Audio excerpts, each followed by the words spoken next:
Assalamualaikum warahmatullahi wabarakatuh. Alhamdulillah wassalatu wassalamu ala rasulillah wa ala alihi wa sahbihi wa mawalah wa la hawla wa la quwata illa billahi wa ba'd.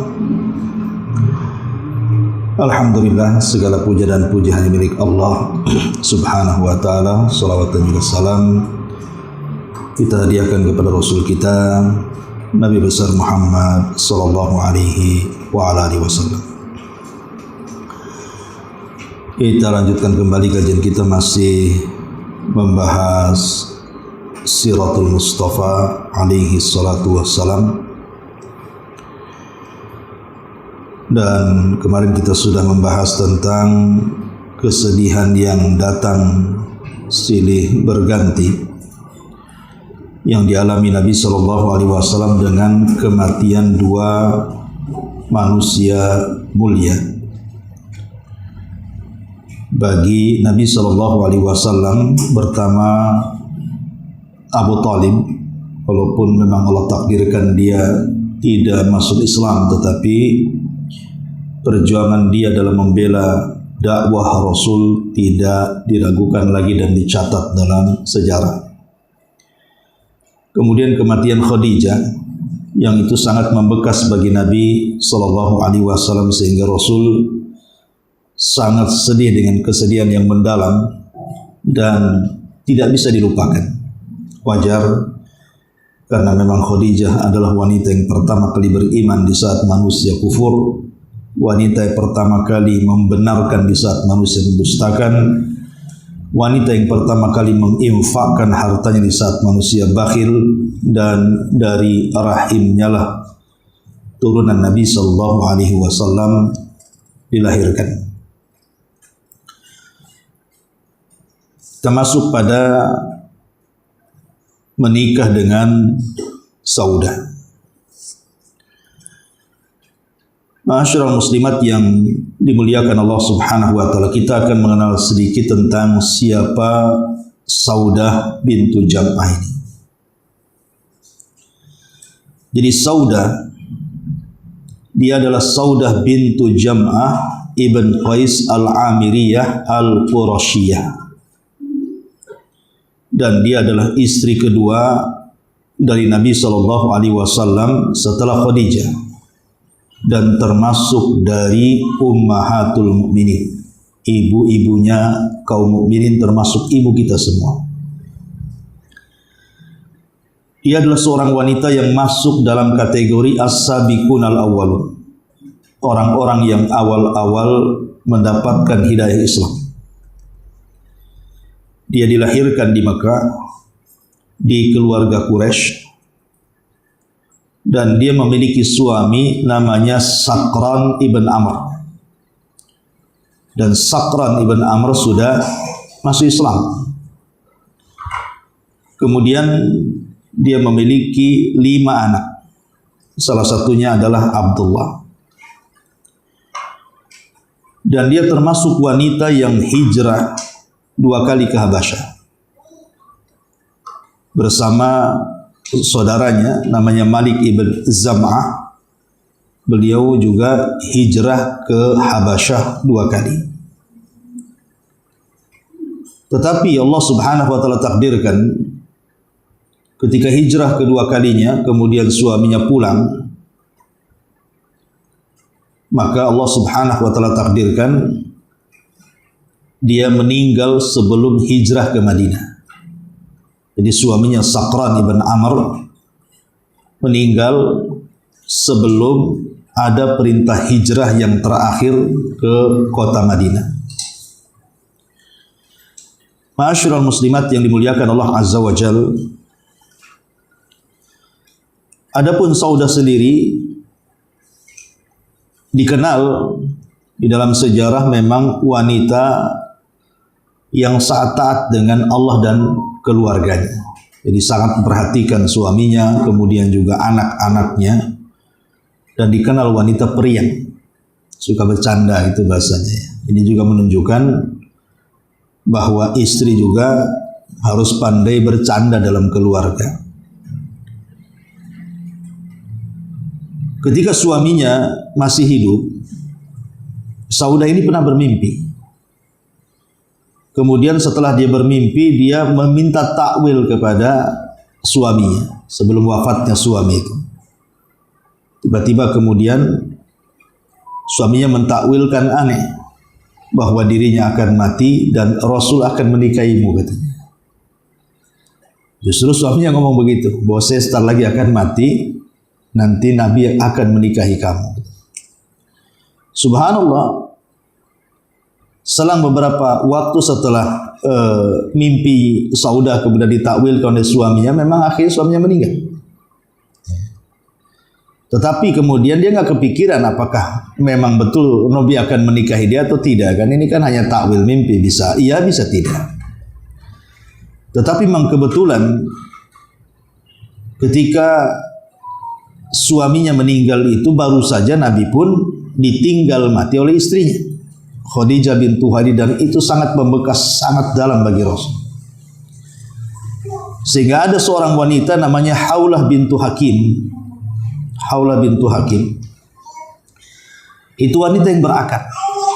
Ma'ruf ya kisahnya Haulah bintu Hakim, sedikit saya akan kasih gambaran bagaimana berakalnya Haulah bintu Hakim ini.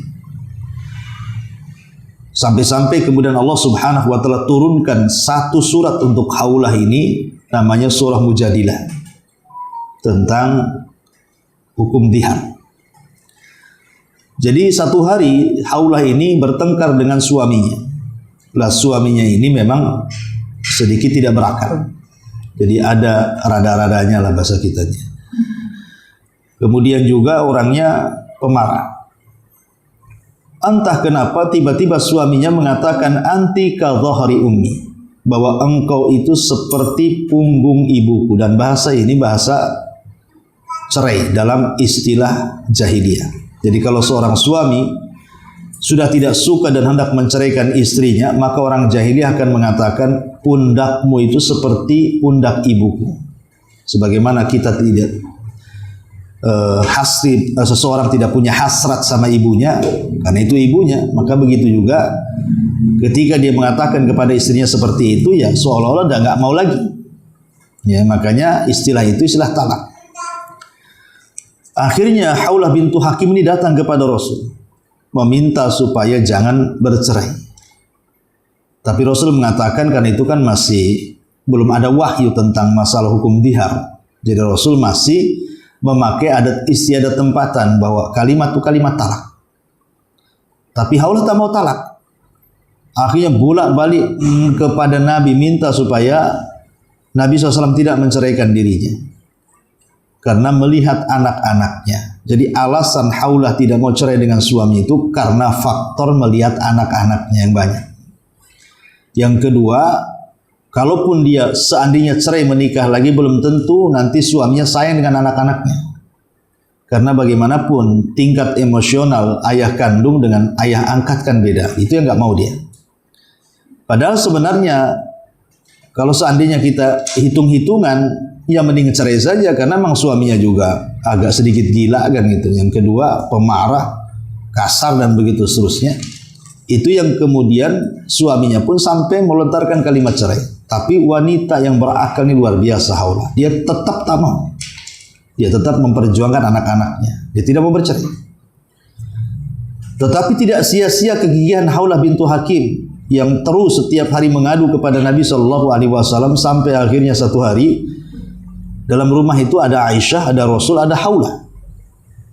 Entah kenapa obrolan Haulah dengan Rasul itu tidak bisa didengar Aisyah, padahal Aisyah itu duduk dekat di situ. Seolah-olah telinganya ditulikan. Rupanya saat itulah kemudian turun surah Al-Mujadilah itu. Turun kepada Haulah bintu Hakim. Ya, tentang seorang wanita yang mengadukan perkaranya kepada nabinya. Turun ayat dihar, bahwa kalimat engkau seperti punggung ibumu itu adalah kalimat zihar, bukan talak. Jadi kalau ingin kembali bayar kafarah. Makanya kenapa kemudian para ulama menjadi perselisihan pendapat ketika ada seorang suami atau seorang istri memanggil dengan kalimat umi dan abi. Kan ada tuh biasanya suami bilang Umi mau kemana gitu ya. Atau istri pula mau ngomong, Abi mau kemana kan gitu. Apakah kalimat Umi dan Abi ini sama dengan kalimat engkau seperti punggung ibuku? Kan kalimat Umi secara bahasa Arab salah kan gitu. Umi itu artinya apa? Ibuku. Sementara dia istrinya. Maksud suami itu maksudnya ibu anak-anaknya kan begitu. Tapi kan disingkat. Ya, kecuali kalau dia jelas, pamannya anaknya Said. Kemudian suaminya mengatakan, Umi Said, kan jelas tuh. Memang Said anak dia kan gitu ya. Tapi kalau Umi saja, ini kan bahasa seperti ini masih kabur. Maksudnya ibuku ini siapa? Kan itu ibu anak-anak atau ibu saya sendiri gitu. Sehingga ada sebagian para ulama membenci, tidak boleh seorang istri menyebut abi kepada suami atau seorang suami menyebut umi kepada istri. Walaupun sebagian ulama mutakhirin seperti Syekh Utsaimin dan yang lainnya mengatakan dibolehkan kalau panggilan itu maksudnya tidak bermaksud zihar. Hanya bermaksud itu kalimat sayangnya seorang istri atau suami. Ya, kalimat romantis lah bahasanya. Jadi tidak bermaksud menyamakan dia dengan ibunya atau tidak bermaksud menyamakan suami dengan bapaknya gitu maksudnya.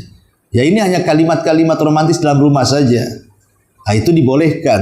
Tetapi walaupun demikian, sebagian orang mengatakan sebaiknya pilih kalimat yang lain gitu ya. Tapi secara hukum kalau tidak ada niat dihar ya tidak. Kalau hanya kalimat sayang saja, tapi kalau menggunakan bahasa lain itu lebih baik lagi supaya tidak tersamarkan antara sayang dengan kalimat dihar. Nah, itulah fatwa-fatwa ulama sampai mengatakan seperti itu. Kan banyak lah. Ibu bilang sama suami kan macam-macam, bisa apa, my husband atau apa gitu, pakai bahasa Inggris. Istilahnya, kalau dua syarat terpenuhi maka bukan dihar. Satu, niat bukan dihar. Yang kedua itu karena hanya lontaran kalimat cinta saja. Maka kalau tidak ada dua syarat ini maka masuk dalam kategori dihar itu. Masuk dalam ayat Mujadilah, surah Mujadilah. Intinya bahwa Khawlah bintu Hakim ini ya wanita berakal. Akhirnya turun ayat ini, kemudian suaminya bayar kafarah, akhirnya balik lagi sampai meninggal suaminya lebih dahulu dibandingkan Khawlah bintu Hakim. Khawlah bintu Hakim ini paling memperhatikan kehidupan Nabi. Pokoknya Khawlah itu tidak mau Nabi itu sedih. Sehingga dia terus menghibur Nabi SAW saat meninggalnya Khadijah itu. Dan ini amalan yang paling baik kan Bu. Ibu menghibur orang itu amalan yang paling baik dalam Islam. Yang disebut dengan Jabrul Khawatir namanya. Menghibur hati yang sedang patah, yang sedang pecah. Itu amalan tertinggi dalam Islam. Karena Rasul yang mengatakan ketika ditanya, ya Rasul, amalan apa yang paling dicintai Allah? Maka Rasul mengatakan, sururun tudkhiluhu ala qalbi muslim. Kebahagiaan yang kau masukkan ke hati seorang muslim. Itu amalan yang paling dicintai Allah. Jadi Khawlah bintu Hakim ini berusaha untuk menempel hati yang sedang retak dari Nabi SAW yang baru saja ditinggal istri tercintanya, sementara dia punya anak banyak. Anak-anaknya masih kecil, anak-anak Rasul. Makanya kemudian Khawlah itu kasihan. Namanya seorang bapak merawat anak-anak kan tidak setelaten seorang ibu merawat anak-anak. Akan beda hasilnya. Ya. Makanya Khawlah bintu Hakim berusaha mendatangi Rasul dan mengatakan, ya Nabi Allah, tidakkah kau mau menikah? Kenapa kau tidak nikah lagi? Ya, dikompori gitu. Kata Rasulullah SAW, tidak bisa. Karena hatiku sudah terpaut dengan Khadijah. Jadi Rasul tidak mau. Belum bisa meninggalkan dalam hatinya itu nama Khadijah itu masih ada sejalan hati. Jadi kalau ditawari nikah pun dia tak mau. Lah disinilah Khawlah bintu Hakim mengingatkan kepada Rasul-Rasul, kau ini punya anak. Kau ini punya anak. Anakmu itu perlu seorang ibu. Tidak mungkin kau merawat di satu sisi kau berdakwah ke sana kemari, tidak akan terawat anak-anakmu. Akhirnya kemudian Rasul mengatakan, baik kalau begitu saya menikah dengan siapa? Maka Khawlah bintu Hakim menawarkan dua wanita, terserah engkau. Kalau engkau mau, ada yang janda, ada juga yang perawan. Maka Rasul mengatakan, baik siapa yang janda dan siapa yang perawan. Maka kemudian Khawlah bintu Hakim mengatakan, adapun perawan adalah putra daripada sahibmu Abu Bakar. Ya, putra daripada orang yang kau percayai selama ini. Menikahlah dengan dia. Adapun kalau engkau memilih janda, maka ambillah bekas istri Sakran ibn Amr. Dia adalah orang yang paling mencintai dirimu dan agamamu. Dari sini ada faedah. Bagaimana seseorang itu ketika memilihkan pasangan, Bapak Ibu punya anak laki-laki atau perempuan, ya hendak memilihkan pasangan atau ingin menikahlah anaknya supaya ibu cepat dapat cucu atau apa, kasihan takutnya jadi bujang lapu atau jadi gadis lapu kan. Lah ibu mamanya ingin memberikan pasangan kepada anak ibu, maka pakailah bahasa yang digunakan Haulah bintu Hakim. Dia mengatakan kepada Rasul, adapun Saudah wahai Rasul, dia orang yang paling memperjuangkan agamamu dan yang paling mencintai agamamu. Jadi Saudah, ya Bu Saudah ini bukan mengajari Rasul, tidak. Dia menghabarkan inilah sifat-sifat Saudah seperti ini.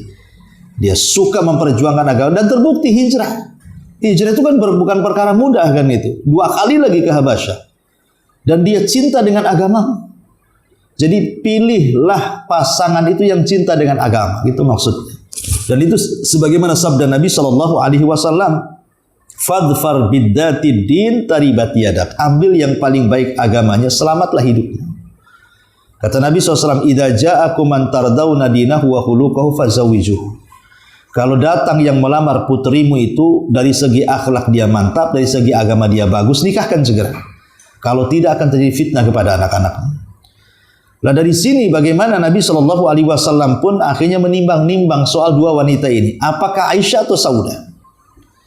Di sini penting sebelum kita ini membuat keputusan harus menimbang maslahat dan madaratnya. Atau kalau dua-duanya maslahat pun mana yang lebih tinggi maslahatnya?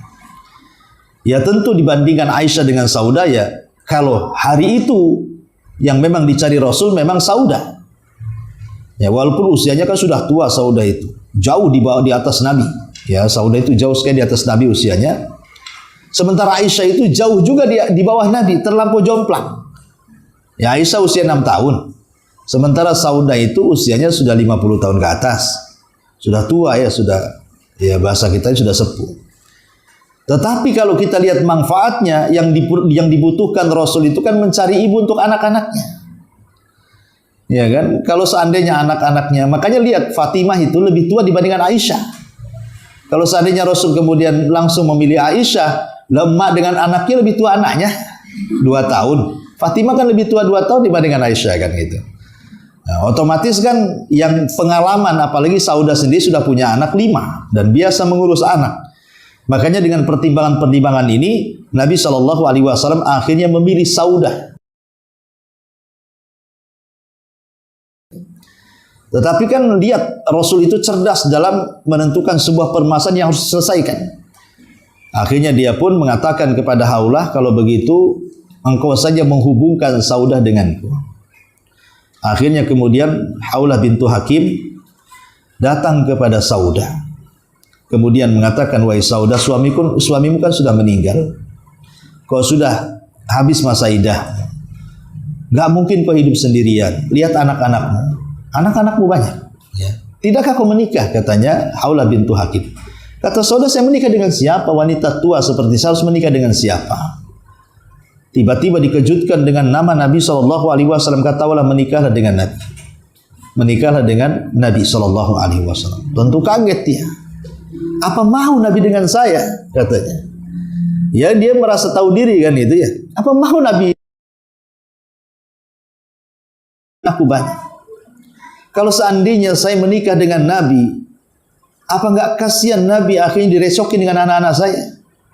Dengan permintaannya, dengan pertengkarannya, dengan cerewetnya, dengan macam-macamnya. Saya kasihan dengan Nabi. Awalnya Saudah itu menolak, bukan tak mau menikah dengan Nabi, tidak. Justru itu yang diinginkan dia. Karena pernah dimimpikan dan ditakwilkan suaminya kan itu. Tapi dia masih mempertimbangkan, dia takut kalau menikah dengan Rasul, anak-anaknya itu mengganggu Nabi, itu masalahnya. Makanya ketika kemudian Haulah memastikan bahwa Nabi tidak seperti itu, berjumpalah langsung dengan dia. Akhirnya berjumpa dengan Nabi SAW, kemudian terjadilah dialog. Itu juga yang menjadi penghalang Saudah dan mengatakan, ya Rasulullah, kau lihat anak-anakku banyak.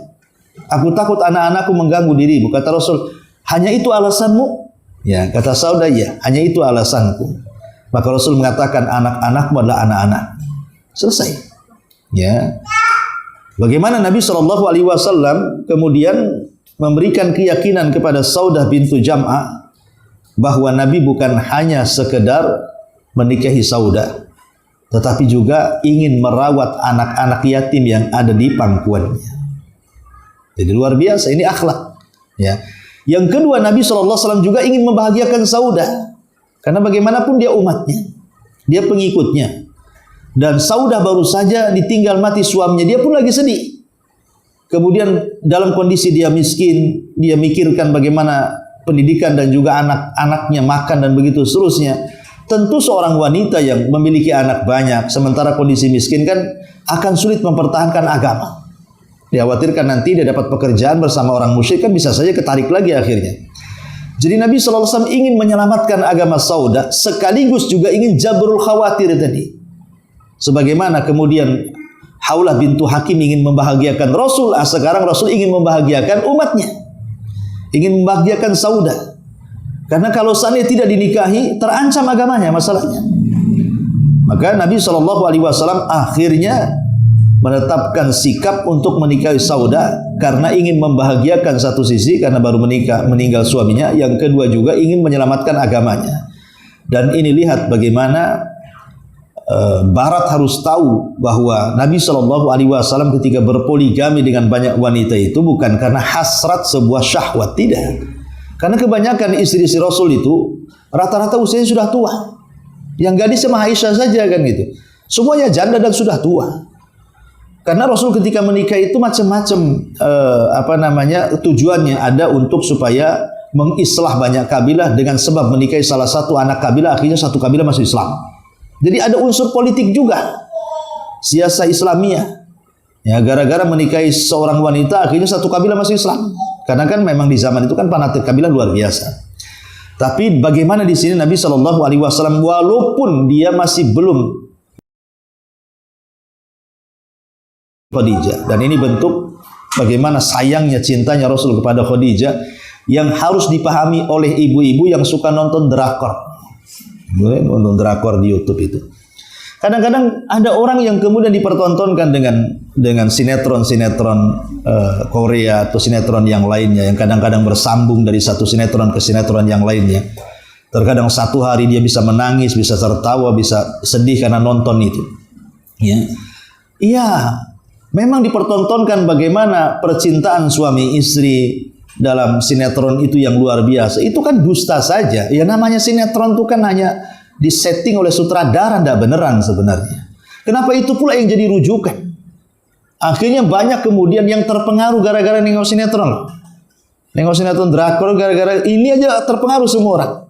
Kenapa kita tidak melihat sirah Nabi? Kalau ingin supaya rumah tangga kita harmonis, rumah kita baik, sirah Nabi lo tidak akan kehabisan soal romantisme dalam keluarga itu. Kenapa beralih kepada sinetron? Itu yang kemudian bingung itu kita ini. Makanya lihat rumah tangga jadi kacau. Karena apa? Ya namanya sinetron itu ujung-ujungnya juga, kalau saya dulu masih kecil-kecil lihat sinetron itu, rata-rata kehidupan orang-orang kaya yang diceritakan. Jarang orang sinetron itu di desa-desa syutingnya itu. Rata-rata pakai mobil bagus, rumahnya bagus. Lah yang nonton orang kere, orang miskin. Akhirnya akan mikir dia, aduh kapan saya punya kayak dia. Nggak bisa. Tengok istrinya di sinetron Putri, tengok istri yang kanannya hitam sekali. Akhirnya kan begitu juga istri juga sama. Kok tampan-tampan di sinetron, tengok suaminya pula jelek-jelek kan itu. Terpengaruh nanti. Ya, karena akhirnya dorongan rumah tangga itu bahagia kalau ada harta, bahagia kalau ada dunia, bahagia kalau ada ini, ada itu. Tetapi kalau kita melihat bagaimana kehidupan Rasul, bukan itu yang mengundang kebahagiaan. Itulah makanya salah kaprahnya ketika menonton itu menjadi tuntunan. Lah ini kalau yang seperti ini akan menjauhkan dari suri toladan Rasul dalam keluarga. Lihat Nabi SAW saking cintanya. Kalau cerita cinta, Rasulullah yang paling cinta dengan istrinya.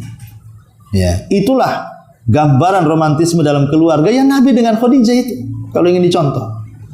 Ya, jadi Rasul itu walaupun dia belum bisa berusaha untuk menghilangkan Khadijah di hatinya itu, tapi dia melihat maslahat ke depan, lihat anak-anaknya, maslahat umat ada jauh lebih besar, sehingga dia tidak pedulikan dengan Saudah, walaupun Saudah ini lebih tua usianya, bahkan dia ya maksudnya wanita berkulit hitam ya, dan tidak cantik begitu artinya. Tapi Rasulullah SAW tidak ke sana. Dia seorang nabi, dia harus mengayomi umatnya.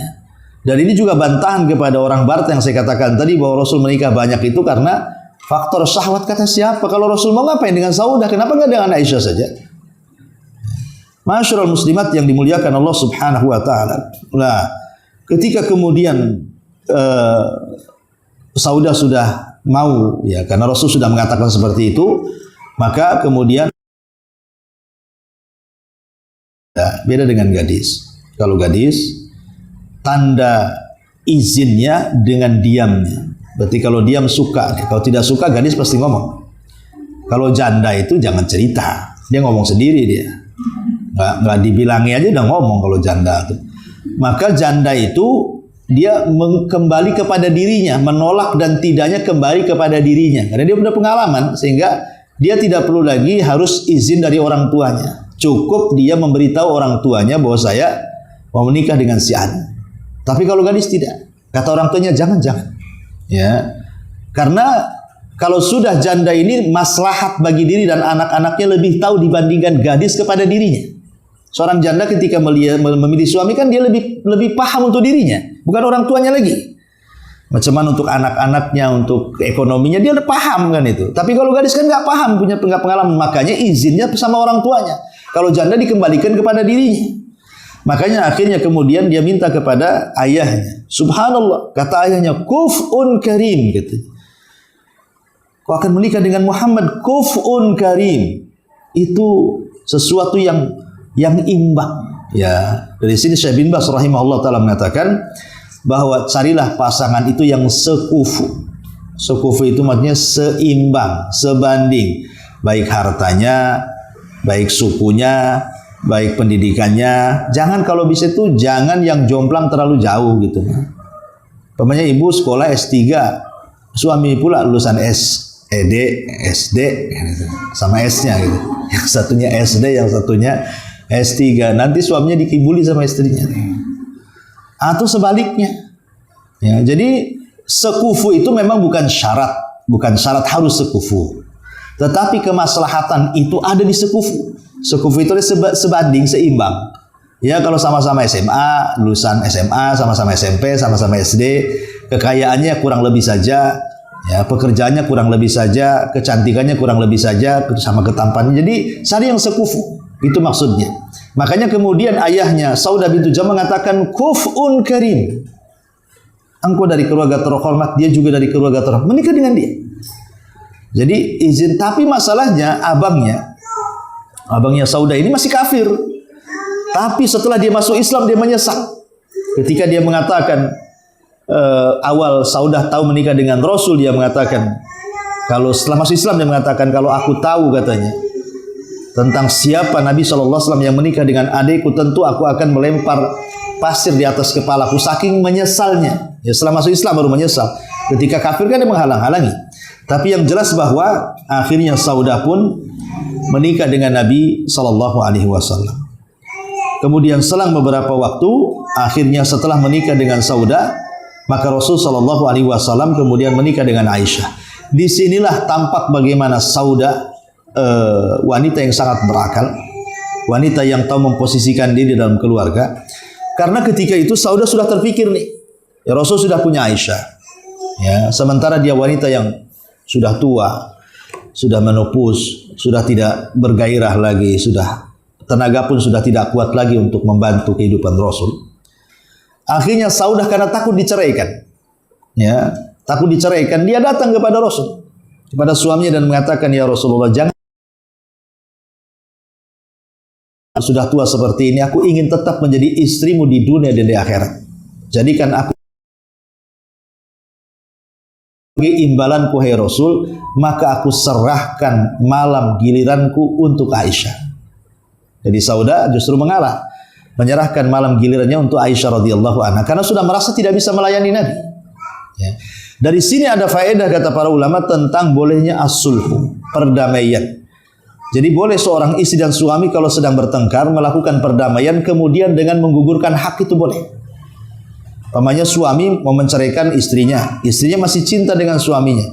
Supaya jangan bercerai dia datang, tolonglah jangan ceraikan saya. Enggak apa-apa, abang tidak menafkahi saya 1 tahun enggak apa-apa, tapi tahun depan mulai. Menggugurkan hak itu enggak apa-apa. Yang penting kembali gitu maksudnya. Dan Allah mengatakan wasulhu khair. Perdamaian itu sebuah kebaikan. Ya, nanti terkadang pula gitu yang tadinya suami benci akhirnya dengan istrinya mengalah dan siap untuk tidak dinafkahi walaupun 1 tahun umpamanya, nanti suami boleh jadi mungkin dia lebih cinta lagi, kita tidak tahu, itu kan rahasia Allah di situ. Tapi perdamaian dalam keluarga dengan menggugurkan sebuah kewajiban itu dibolehkan. Umpamanya istri mengatakan kepada suami, boleh bang, abang balikan dengan saya, tapi tolong 2 kali lipat ya bulanannya. Nah, jangan ngasih 1 juta, saya minta 3 juta per bulan. Kalau sanggup saya balik. Kata abangnya, oh dasar wanita materialistis. Ya kalau mau, kalau enggak ya sudah, cari yang lain sana. Nah, akhirnya terpikir karena juga suaminya kasihan dengan anak-anaknya. Ya udahlah balikan, enggak apa-apa. Atau juga untuk istri juga umpamanya kan. Jadi boleh seseorang suami dan istri mengadakan perdamaian itu dengan cara apa? Supaya kembali dengan menggugurkan kewajiban itu dibolehkan dalam Islam. Dan tidak berdosa suami karena masuk dalam syarat perjanjian.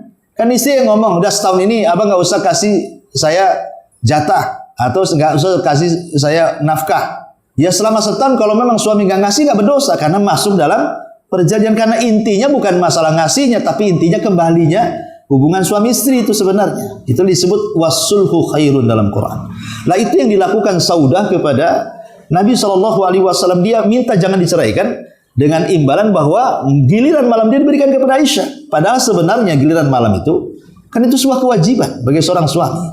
Ya, tetapi digugurkan oleh Saudah demi kembalinya beliau tetap menjadi istri Rasul di dunia dan di akhirat. Maka diterima oleh Nabi SAW.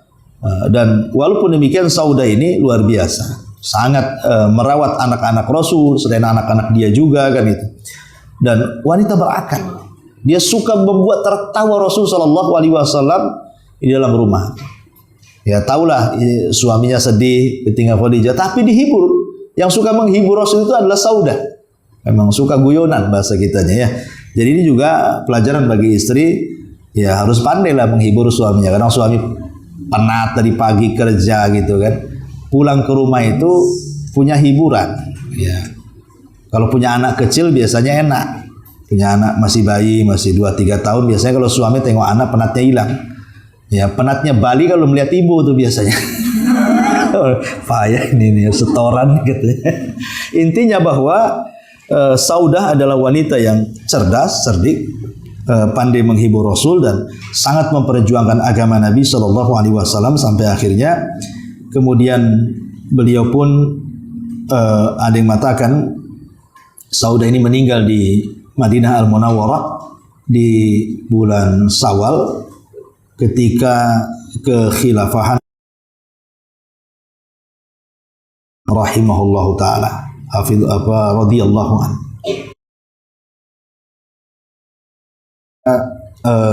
Biografi dari Saudah bintu Jam'ah. Adapun akhlak-akhlak Saudah dijelaskan. Jadi di antara akhlak Saudah dijelaskan oleh beberapa ulama sejarah. Amma as-Saudatu, maksudnya Saudah bintu Jam'ah, bi annaha jumi'at malamih azimatun wa malamiha azimatan wa hisalan thayyibatan. Jadi terkumpul pada sifat-sifat Saudah ini memang perkara-perkara yang sangat agung, akhlak-akhlak yang baik. Kana minha annaha kanat mu'ta'atun tukthiru minas sadaqah.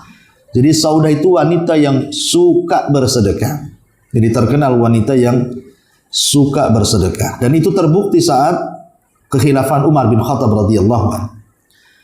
Jadi Umar itu mengutus kepada Saudah seseorang untuk membawa uang dirham yang cukup banyak sekali. Ya, karena sebagai istri Nabi, Ummul Mukminin, Umar menghormati Saudah, jadi membagi-bagi harta kepada istri-istri Nabi, salah satunya Saudah. Ya, banyak dikasih harta oleh Umar bin Khattab radhiyallahu anhu. Tapi apa yang terjadi? Fafarraqatha bainal masakin. Semua yang diberikan Umar bin Khattab tidak tersisa dalam rumahnya kecuali diberikan kepada fakir miskin. Semua tidak tersisa. Apapun yang diberikan oleh Umar maka langsung disedekahkan. Dia tidak mau ada satu harta sedekah tersisa di rumahnya. Ya, maksudnya hadiah, bukan sedekah, karena keluarga Nabi tidak memakan sedekah. Jadi Umar memberikan hadiah besar kepada Saudah, tapi oleh Saudah kemudian disedekahkan sampai tidak tersisa di dalam rumahnya. Kemudian juga tadi yang sudah saya ceritakan, waqad wahabat radhiyallahu anha yaumaha li Aisyah. Beliau sudah menghibahkan malamnya kepada Aisyah, dan itu disebutkan dalam Sahih Muslim. Dijelaskan lamma kabirat, ketika Saudah sudah tua, ja'alat yaumaha min Rasulillah li Aisyah, maka dia memberikan malamnya kepada Rasul untuk Aisyah Ummul Mukminin radhiyallahu anha. Maka Aisyah dari semua istri-istrinya dia punya 2 malam, kalau istrinya hanya 1 malam saja. Dan itu kebaikan Saudah kepada Aisyah, dan juga ingin membahagiakan Nabi SAW, karena Saudah tahu bahwa tidak ada satupun istri yang paling dicintai Rasul setelah Khadijah, Aisyah. Ingat, ini masalah cinta ya, bukan masalah keadilan. Cinta ini urusan hati, tidak bisa adil. Ya, tetapi kalau masalah nafkah itu harus adil. Tapi kalau masalah cinta ini masalah hati. Rasul aja tidak adil. Ya, jadi Rasul lebih mencintai Aisyah dibandingkan istri yang lain, sampai kemudian satu hari mereka mengirim kepada Fatimah, bilanglah, karena begini, Rasul itu kalau ada di rumah Aisyah banyak sahabat yang ngasih hadiah. Tapi kalau Rasul di rumah istri-istri yang lain tak ada pula sahabat ngasih hadiah. Jadi istri-istri yang lain cemburu kan itu. Kok yang disalahkan Nabi? Harusnya kan sahabat yang disalahkan, kan itu ya. Kan sahabat sendiri yang memilih. Kenapa sahabat memilih ngasih hadiah ketika Rasul di rumah Aisyah coba? Karena biasanya kalau seorang suami dia bersama istri yang dicintainya, itu kan akan lebih tenang dibandingkan istri yang tidak dicintainya, kan itu. Umpamanya berpoligami lah. Ada suami punya istri 4, tapi yang paling dicintai itu yang 1. Otomatis ketika di rumah dia kan lebih tenang kan, lebih bahagia dibandingkan istri yang lainnya, kan itu. Walaupun secara fisik ya sama keadilannya. Makanya sahabat tahu kapan Rasul senang, kapan Rasul tidak senang. Rasul itu kalau di rumah Aisyah sangat senang sekali, makanya saat senang itulah mereka ngasih hadiah. Tapi masalahnya memancing kecemburuan istri-istri yang lainnya. Diutuslah Fatimah, bilanglah Fatimah sama ayahmu itu, janganlah kemudian seperti itu. Istrinya kan banyak, bukan Aisyah saja, kan itu. Kasih tahu loh kalau Rasul dari rumah yang lain itu kasih hadiah juga lah sahabat-sahabat tuh, gitu. Jadi Fatimah datang kepada Rasul menyampaikan unek-unek istri-istrinya. Awalnya sebelum Fatimah dulu, baru kemudian Ummu Salamah ya. Fatimah dulu, kemudian kata Rasul, wahai Fatimah, aku sudah tahu apa yang kau katakan. Tapi begini, apakah kau mencintai ayahmu? Maka Fatimah, ya jelaslah, masa ayahku tidak saya cintai. Kalau gitu cintai wanita yang dicintai ayahmu, selesai katanya. Lah Rasul cinta Aisyah, cintai juga Aisyah. Kenapa? Udah biarin aja, udah. Mereka ngomong apa biarin aja. Ya seolah-olah Rasul mengatakan biarin saja. Tetapi yang menohok istri-istri Rasul itu apa? Jawab yang lainnya. Tidak ada satupun kamar dari semua istri-istriku yang selalu wahyu turun di situ.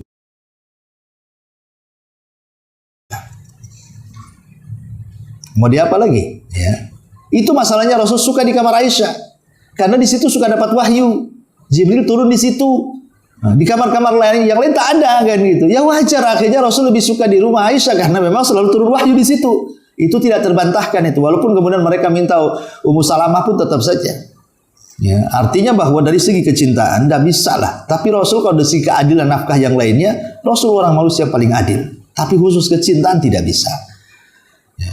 Jadi Aisyah radhiyallahu anha lah wanita yang dicintai Nabi SAW. Sehingga kemudian ketika dia dapat 2 giliran, Saudah tahu ini Aisyah paling orang yang paling dicintai. Makanya dia tidak memberikan malamnya ke istri yang lainnya. tapi difokuskan kepada Aisyah. Alasannya itulah yang bisa membahagiakan Nabi. Dia akan lebih senang, lebih tenang ketika dia berada di orang yang dicintainya. Makanya dia ingin membahagiakan suaminya dengan cara apa? Ngasih dia malam itu untuk Rasul. Ini giliranku, kasih Aisyah. Nah, ini kan luar biasa. Sekarang kalau poligami mana ada? Kalau bisa seterusnya di rumah saya bang, nggak usah balik-balik katanya. Jadi intinya bahwa itu diantara akhlak yang menonjol dari Saudah bintu Jam'ah. Belum lagi ya kecerdasan dia, perjuangan dia dalam Islam jangan ditanyakan. Karena dengan hijrahnya dia ke Habasyah saja kita sudah tahu ketangguhan imannya si Saudah bintu Jam'ah ini. Karena tidak semua yang sanggup hijrah. Sampai ketika hijrah ke Madinah sudah jelas dapat tempat yang nyaman saja, ada juga sahabat-sahabat yang tidak mau hijrah. Karena masih mikirkan rumahnya, anaknya, bisnisnya, kendaraannya dan macam-macamnya. Sampai turun ayat teguran kepada mereka. Ya. Wallahu a'lam, ini diantara kisah Saudah bintu Jam'ah radhiyallahu anha. Ya. Adapun kemudian di sini ada bab tentang faktor pendorong kesabaran, ketegaran kaum muslimin. Ini banyak sekali. Ya, ada sekitar 5 poin tentang sebab-sebab kenapa Rasul dan para sahabatnya kok bisa sabar, kok bisa dia istiqomah gitu ya. Apa rahasia mereka itu sampai akhirnya Islam dihantarkan oleh mereka kepada kejayaannya di kota Madinah dan bahkan akhirnya berbalik menyerang Mekah, kemudian tersebar ke seantero dunia. Itu bekas pengaruh daripada sabar dan juga istiqomah. Lalu apa penyebabnya? Ini ada sekitar 5 poin, ya cukup panjang lah. Insya Allah nanti kita lanjut ataupun 6 poin kalau nggak salah ya.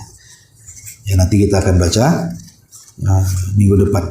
Baik, sampai di sini kita tutup. Sebelum saya tutup, kalau ada yang bertanya silakan.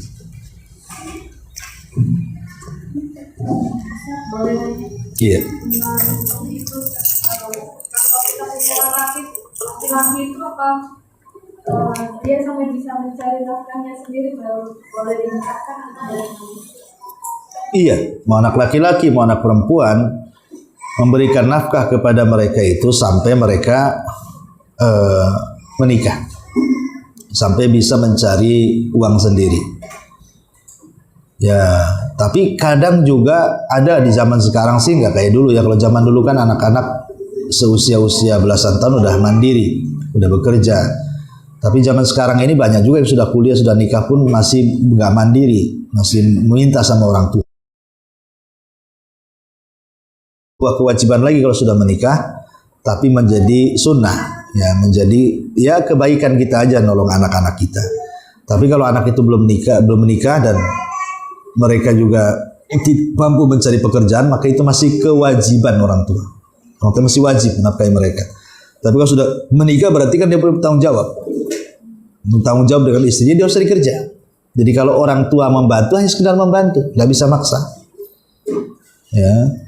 Jadi itu mana yang kewajiban, mana yang bukan kewajiban. Seperti itu. Seperti mamanya kurban. Memang anak ini udah cari kerja, dia ingin korban sendiri, maka orang tua harus bangga. Gak usah dikorbankan lagi sama orang tua. Ya, ataupun ketika zakat fitrah, anak ini sudah kerja, punya uang, ingin zakat sendiri, nggak apa-apa, izinkan. Karena kalau tidak diizinkan kan nggak bisa. Kalau itu masih kewajiban orang tuanya, ngasih akikah, zakat fitrah, kan itu kan kewajiban orang tuanya. Tapi kalau anaknya kemudian minta izin sama orang tuanya, biarlah kan dulu bapak nggak ngakikahi saya mau kakek sendiri, saya sudah sanggup. Alhamdulillah, orang tua mengizinkan. Jangan nggak mampu nggak mengizinkan pula, kan itu. Kalau nggak mampu izinkan saja, artinya kan anaknya sudah dewasa, sudah bisa mencari pekerjaan sendiri dan bisa menghidupi dirinya sendiri. Tapi kalau sudah nikah itu terputus. Kenapa terputus? Karena nggak boleh ikut campur di situ seorang orang tua kepada kehidupan anaknya. Nggak boleh ikut campur, kecuali diminta dan kecuali melihat kemungkaran. Baru orang tua tanpa diminta pun tetap harus ikut campur. Kalau melihat kemungkaran, umpamanya anak ibu udah nikah tak sholat, ibu ikut masuk di situ, kasih tahu, walaupun nggak diminta istrinya tolong nasihati suami saya, itu karena anak ibu langsung masuk aja, sholatlah, kok sudah kawin, nah, umpamanya kan. Kalau lihat kemungkaran tetap harus ikut campur. Tapi kalau sudah urusan intern mereka ya tidak bisa. Masalah belanja nggak bisa diatur. Masalah ranjang, masalah dapur, masalah apa itu sudah lain sendiri. Itu sudah hak mereka, sudah punya sendiri kelolaan. Tapi kalau hanya mencegah kemungkaran dalam keluarga, maka orang tua masih ada kewajiban mengkontrol anaknya walaupun sudah menikah. Seperti dalilnya seperti kisah Ibrahim. Ibrahim masih memantau anaknya. Padahal Ismail sudah menikah, tapi masih memantau istri yang dinikahi Ismail tuh. Ketika melihat akhlaknya nggak bagus dari istri pertama Ismail, maka Ibrahim meminta Ismail menceraikannya. Ceraikan istrimu itu tuh nggak bagus itu.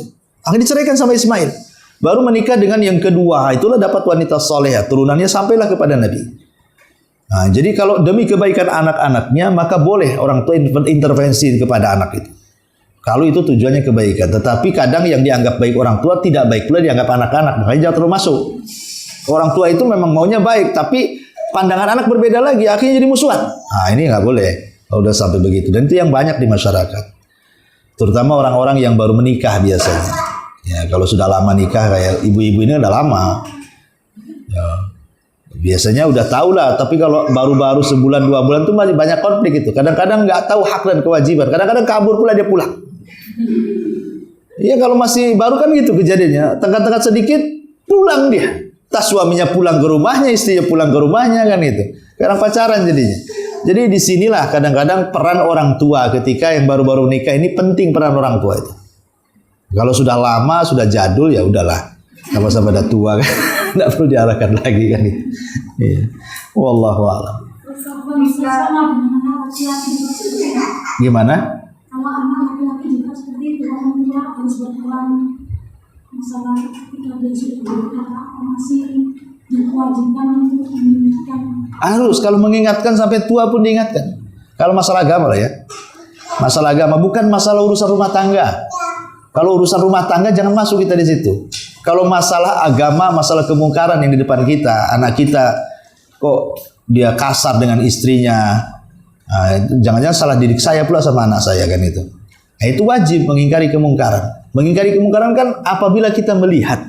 Jangan mengingkari kemungkaran yang tidak dilihat. Karena hadisnya man ro'ah.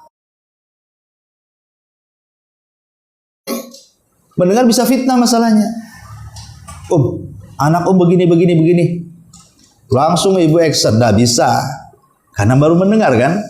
Mendengar bisa fitnah. Bisa ya bisa tidak mendengar itu. Makanya hadisnya melihat dengan kedua mata. Melihatnya dengan kedua mata. Ya, nampak ada kemungkaran di depan mata. Itu diingkari. Ya, tapi kalau baru mendengar tidak bisa, itu namanya tabayun. Harus ada tabayun. Betul tak ceritanya, betul tak beritanya, betul tak begini begitunya. Jadi harus betul-betul. Baru kemudian action. Nah, tapi kalau sudah melihat di depan mata kita biarkan ya salah kita. Ya. Jangankan kepada anak kita, sama orang sama tetangga saja harusnya seperti itu. Tapi kan ada tahapannya mengingkari orang lain kan. Tentu mengingkari anak lebih senang daripada mengingkari tetangga. Karena anak sendiri kan enak negor ya. Kalau tetangga kan nanti musuhan dan macam-macam. Tapi secara nas kalau melihat kemungkaran harus diingkari. Tetapi kan selemah-lemahnya iman minimalnya diingkari dengan hati. Ya kalau bisa ya dengan penguasa ya lapor RT. RT ini tetangga sebelah ini gendang-gendung nggak jelas jam 1 masih dangdutan masuk ke rumah saya kan itu. Minta pakai tenaga penguasa PRT. Nah, rupanya itu rumah RT-nya yang gitu itu. RW. Ya, rupanya kerjasama dengan RW-nya. Lurah. Rupanya dananya dari lurah. Naik lagi ke camat. Ya. Rupanya camat yang minta seperti itu karena lagi kampanye. Naik lagi ke atas. Ya, jadi makin ke atas. Ya. Itu kalau bisa dengan penguasa. Enggak bisa dengan penguasa. Coba dengan nasihat yang baik. Nggak mempan saja. Udah dengan hati. Dengan apa lagi kan itu. Dan kita kan melihat maslahat mafsadah. Nanti saya kalau lapor RT ketahuan saya melapor habis nih saya nih. Kata jadilah. Nanti saya kalau ngomong langsung siapa saya? Nanti saya pula dimarah-marahin, dimaki-maki. Ya sudahlah kalau sudah tidak bisa keduanya, doakan saja. Ya terkadang walaupun itu selemah-lemah iman, terkadang doa itu bisa melesat masuk pula ke rumah dia nanti sadar juga kan. Ya, kalau tidak sadar ya memang sudah takdirnya. Tapi kan minimalnya ada pengingkaran. Ya, tapi kalau sama anak sendiri insya Allah kan orang tua sama anak lebih paham karakternya dari kecil kan. Apalagi ibu lah lebih paham lagi sama anaknya dibandingkan bapak. Maka harus tetap kalau masalah agama itu diperhatikan. tapi bukan masalah keluarga dia. Jangan ditanya kalau masalah keluarga dia. Nak, kau makan apa? Kau diberi berapa sama suamimu? Nggak boleh ditanya, Bu. Anak ibu perempuan, ketika rumah ditanya interogasi, berapa kasih suami per bulan? Nggak usah, ya, nggak usah ditanya. Itu intern dia, biarkan. Nanti karena kadang-kadang kalau anaknya bagus, anaknya pula cerita. Ya, dibanding-bandingkan, dulu ibu waktu nikah bapak kasih berapa? Kacau. Ya. Nah, ini ya, jangan sampai kayak gitu juga. Nah, kalau gini ibu nggak usah. Ya, nggak usah tahu. Ibumu lebih kecil daripada kamu. Nah, umpamanya apalah dikibulin anaknya biar dia harmonis dengan suaminya. Wallahu alam. Ini diantara juga ada lagi. Iya. Nah, ini pertanyaan teman Ustaz. Kabarullah itu anaknya sudah menikah, udah 2 tahun, sudah punya anak lagi. Orang tuanya ini berada, sedangkan anaknya ini kekurangan lah istilahnya. Dari menantunya yang perempuan, kan anaknya laki-laki nih, jadi menantunya perempuan itu menuntut nafkah ke keluarga suaminya jadi Nggak berhak. jadi ibunya ini agak Jadi tujuannya memang dunia nanti pernikahannya. Jadi barometer keluarga senang atau tidak senang itu masalah dunia. Nanti kalau lama-lama kayak gini nggak dituruti bisa cerai itu. Berarti kan bukan masalah-masalah agama yang dikejar di situ. Ya, nah, itu sudah nggak bagus niatnya kan, dan nggak boleh juga mertua ikut-ikut campur urusan anaknya kan gitu.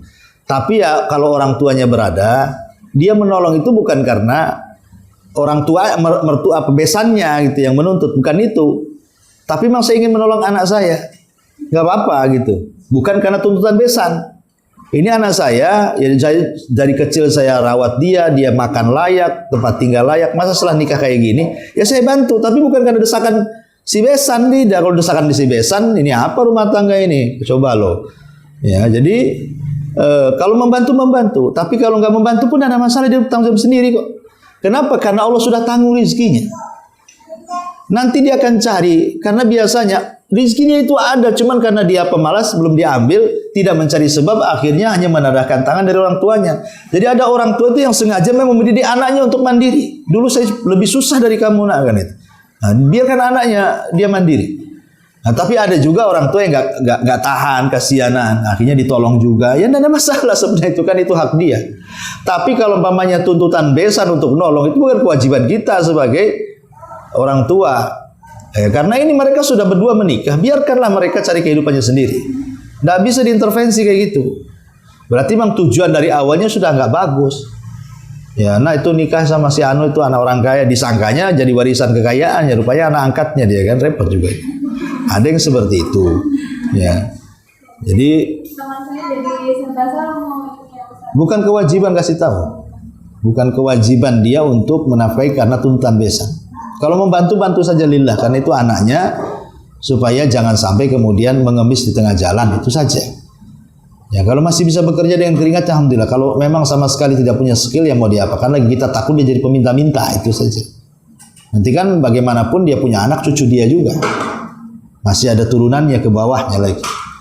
Makanya kenapa Allah mengatakan waliyahsyal ladzina law tarakuna fi min khalfihim dzurriyyatan di'afan khafu alaihim. Hendaklah takut orang tua itu meninggal dan tidak meninggalkan harta kepada anak-anaknya, karena dikhawatirkan akhirnya mereka meminta-minta. Makanya kenapa wasiat itu hanya dibatasi 1/3, tidak boleh lebih daripada harta waris. Harta waris tetap harus 2/3. Harta wasiat hanya 1/3 saja, itu paling banyak. Kalau bisa di bawah itu. Tapi kalau maksimalnya, kalaupun harus ngasih banyak ya sampai 1/3 dari harta saja. Karena tidak boleh mendolimi ahli waris. Pokoknya begini. Saya punya anak 5, yang satu anak angkat. Yang anak angkat baik pula sama saya. Ya, karena dia yang merawat saya sampai akhirnya sampai tua. Anak-anak saya nakal semua umpamanya. Ini anak angkat pula baik. Kemudian saya wasiatkan, nak, karena anak-anakku sudah kurang ajar, ini rumah untukmu. Boleh enggak? Boleh. Ya, karena kebaikan anak angkat kepada orang tua angkat itu nanti dibalas di sorga, bukan dibalas di dunia. Dan salah orang tua yang mengatakan, ini karena anak-anak saya kurang ajar, nih rumah ini untuk kamu. Wasiat seperti ini batil. Tidak bisa. Kalau orang tuanya betul meninggal, anak itu berhak menuntut rumahnya. Dan kalaupun nanti dia mendapatkan wasiat dari orang tuanya, hanya sepertiga rumah saja, 2/3-nya untuk ahli waris. Karena ada anak angkat ingin menguasai, siapa Anda kan itu? Anda nggak ada hubungan dengan ahli waris. Anda diangkat aja udah untung, dibesarkan, dapat dari kecil. Kalau dilempar ke tong sampah, udah mati mungkin. Nah, jadi dia harus bersyukur juga anak angkat dibesarkan itu udah bersyukur dia bisa hidup. Tapi melonjak pula dia melebihi anak kandung. Nah, kan ada yang anak angkat yang kurang ajar itu. Jadi kalau dia tahu anak angkat dapat wasiat, kalau tidak dapat wasiat dia nggak dapat waris sama sekali. Dia menuntut,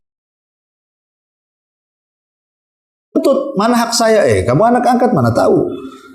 Mana bisa nggak bisa anak angkat dapat waris? Dia dapat warisan itu karena wasiat saja, atau semasa hidupnya karena hadiah, atau kalau menjelang kematiannya disebut wasiat.